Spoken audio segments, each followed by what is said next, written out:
One of the biggest complaints people have about the Canon R6 and the R6 Mark II is that it shoots in IPB and not in all-eye. Well, guess what? If you have a camera with a clean HDMI out and an Atomos Ninja V or a V+, well, then it's going to be in all-eye.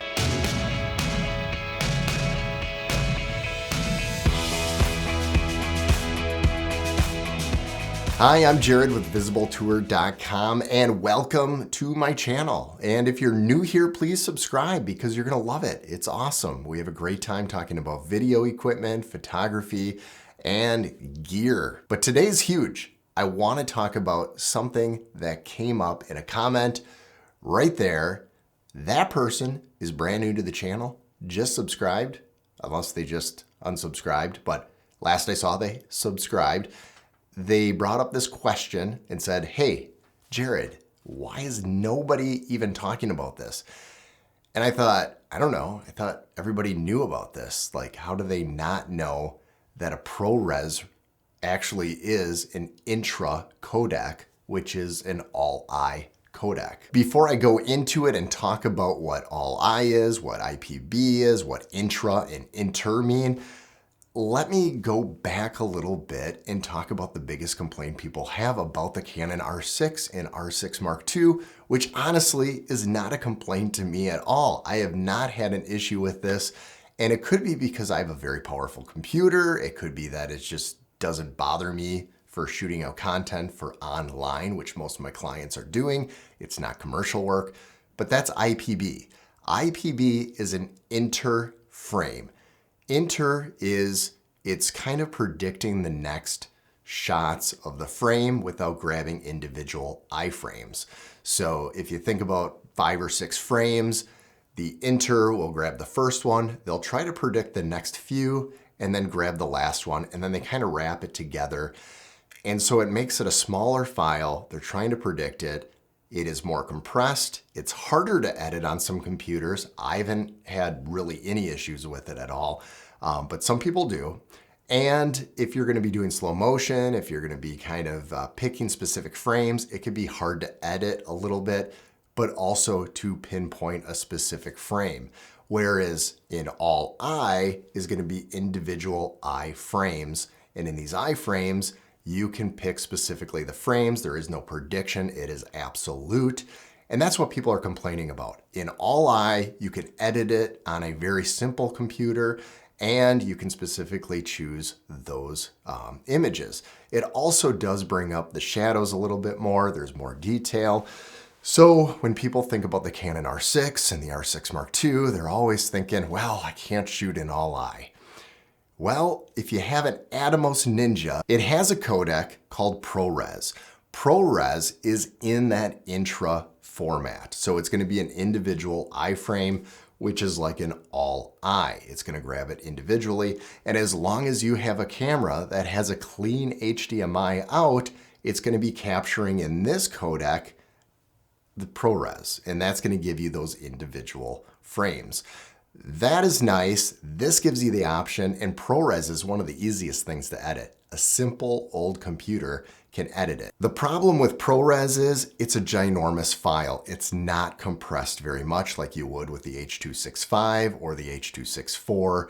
Those are going to be a lot more compressed in their wrapper, where this is very uncompressed, and that's why it makes it easier to edit, but it also makes it harder to keep it stored somewhere because of all of the largeness of this file. It is large.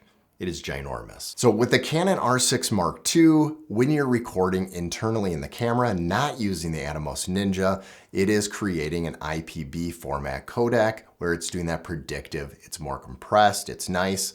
It is an H.265. It's in 10-bit. It's a great image. It is awesome to work with, but the problem is it can be a little bit harder to edit on these older computers, and there's some details that might be missing. When you use the Atomos Ninja V or the V+, the HDMI is clean, which means there's no information on the screen from your camera showing on here. It's just a clean image, and it's just a signal. It's not a codec. It's a signal coming out. It's not individual frames coming out. It is a signal.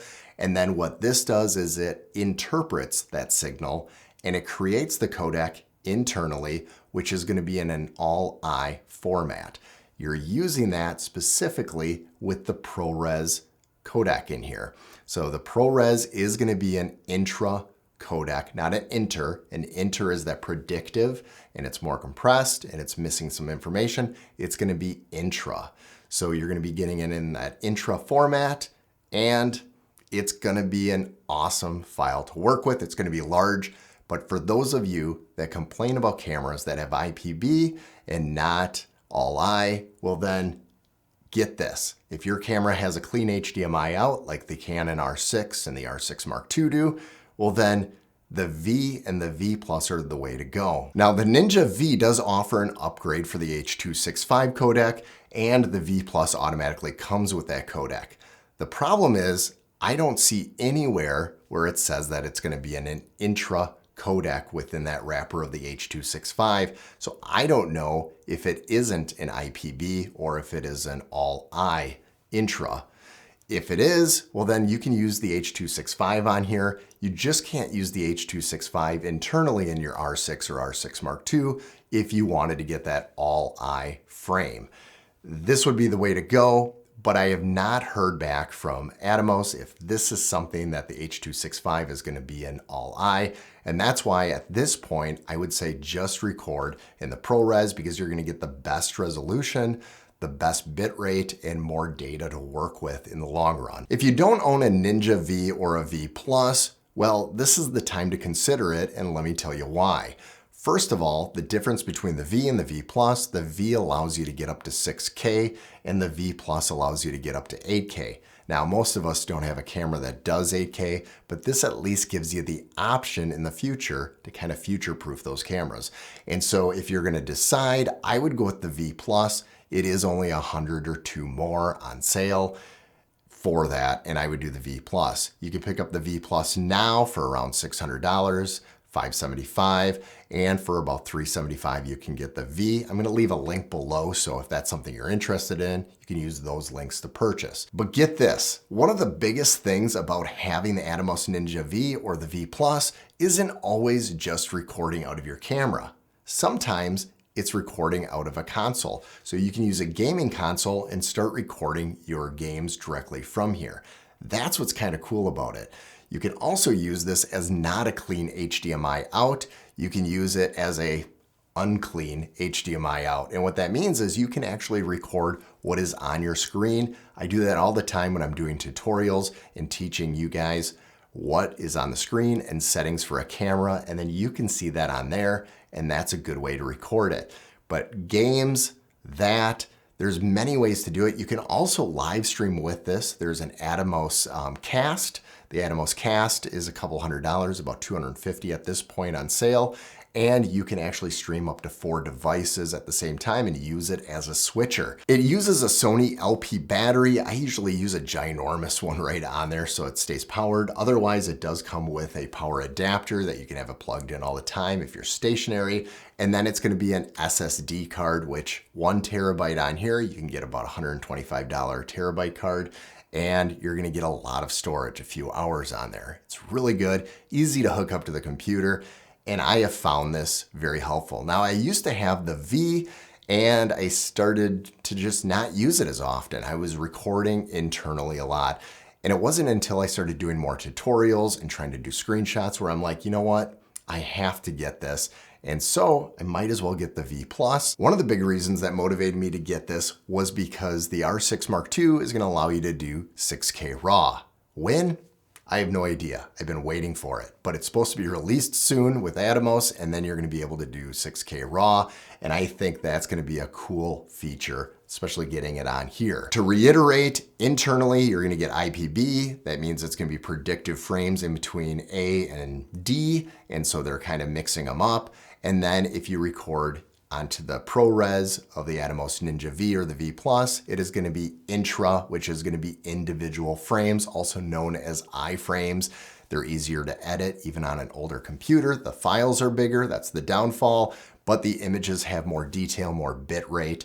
and you can probably do a lot more leverage on it, especially in C-Log 3. So if you found this helpful, please like this video. It definitely helps the algorithm saying, hey, Jared, you're doing something right or wrong, but don't say that. Shh, don't tell anybody that. If you want to check out some other videos that are helpful on this channel, click on one of these 2 videos right here. I'm sure you're going to find those very helpful and interesting. And again, if you haven't already, please subscribe, and I'll see you in the next video.